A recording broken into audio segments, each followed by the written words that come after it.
2026 წლის იანვარ-ივლისში საქართველოში საქონლით საგარეო სავაჭრო ბრუნვა 15 მილიარდ 915 მილიონი დოლარი შეადგინა, რაც წინა წლის შესაბამის პერიოდთან შედარებით 7.5%-ით მეტია.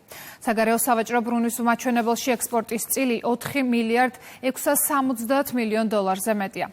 იმპორტი კი 10 მილიარდ 859 მილიონი დოლარია. მიმდინარე წლის იანვარ-ივლისში 10 უმსხვილესი საექსპორტო პარტნიორი ქვეყნის წილმა საქართველოს მთლიან ექსპორტში 70.2% შეადგინა. უმსხვილესი საექსპორტო სამეული ყირგიზეთი, ჩინეთი და რუსეთია.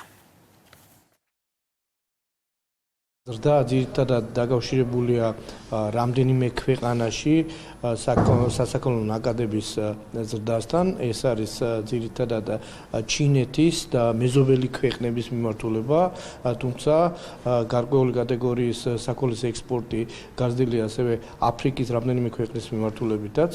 რაც შეეხება სასაქონლო ჯგუფებს, ძირითადად და უკავშირდება ნავთობპროდუქტების ექსპორტს, ასევე გაზრდილია სპილენძის მადნებისა და კონცენტრატების და ძვირფასი ლითონების მადნების ექსპორტის მაჩვენებელი. ასევე აღსანიშნავია, რომ ადგილობრივი ექსპორტი მთლიანი ექსპორტის დაახლოებით 61% შეადგენს და აღნიშნული მაჩვენებელი წინა წლის შესაბამის პერიოდთან შედარებით გაზრდილია დაახლოებით 64%-ით.